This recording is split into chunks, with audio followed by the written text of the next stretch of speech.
अंदर तपन है, जलन है, द्वेष की, ईर्ष्या की, किसी के नुकसान की या विकारों की, जलन किसी भी प्रकार की हो सकती है। बाहर 10 एसी लगा दो, कोई फर्क नहीं पड़ता, व्यक्ति फिर भी भटकता है। इसीलिए भटकते हुए मन और इंद्रियों को नियंत्रित करने के लिए ही गुरु पूजन का विधान है। हम जब सिर देते हैं तब उस कृपा को पाते हैं, तब हमारा मन नियंत्रित होता है। ये गुरु पूजन का हमारी परंपरा, श्रेष्ठ परंपरा है। बाहर की स्थितियां इतनी महत्वपूर्ण नहीं रह जाती जब आपकी अंदर की स्थिति बहुत अच्छी हो। जब भीतर की स्थिति व्यक्ति की बहुत अच्छी होती है तब बाहर एसी चलता हो या गर्मी हो, कोई फर्क नहीं पड़ता। पर अगर अंदर तपन है, जलन है, द्वेष की, ईर्ष्या की, किसी के नुकसान की या विकारों की, जलन किसी भी प्रकार की हो सकती है। बाहर 10 एसी लगा दो, कोई फर्क नहीं पड़ता, व्यक्ति फिर भी भटकता है।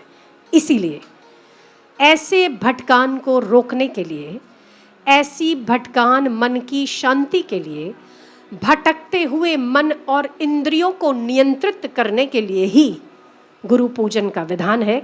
हम जब सिर देते हैं तब उस कृपा को पाते हैं, तब हमारा मन नियंत्रित होता है। ये गुरु पूजन का हमारी परंपरा, श्रेष्ठ परंपरा है। आंखों के द्वारा, वाणी के द्वारा कई प्रकार से शुद्ध संवित चैतन्य, जो एक व्यक्ति से दूसरा व्यक्ति श्रेष्ठ है, एक व्यक्ति से दूसरे का ज्ञान जब श्रेष्ठ है, एक व्यक्ति की चेतना से या ऊर्जा से दूसरे किसी व्यक्ति की चेतना खिल गई है, निखर गई है, ऊर्जा परमात्मा की ऊर्जा से मिल गई है, तब हम उसकी ऊर्जा को ग्रहण करने की कोशिश करते हैं। तब हम वहाँ बैठते हैं, सुनते हैं, समझते हैं, ग्रहण करते हैं, आशीर्वाद लेते हैं, कृपा लेते हैं।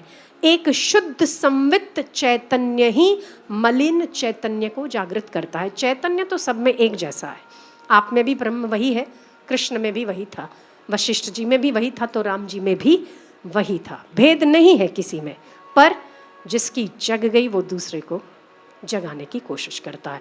यही गुरु पूनम की महत्ता होती है कि एक की ऊर्जा दूसरे में प्रवाहित हो जाए, एक का चैतन्य जागृत दूसरे में प्रवाहित हो जाए, तब हम वास्तविक गुरु पूजा कर पाते हैं।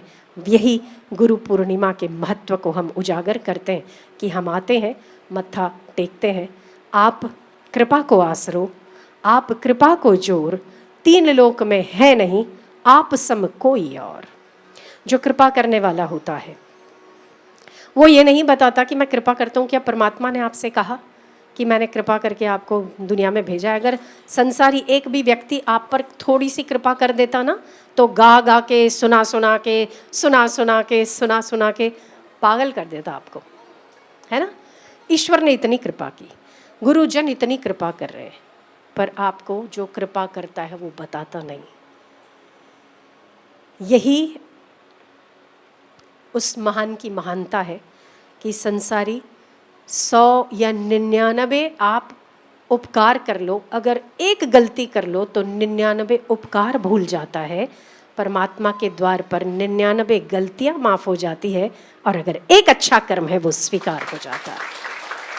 ये परमात्मा का दरबार है।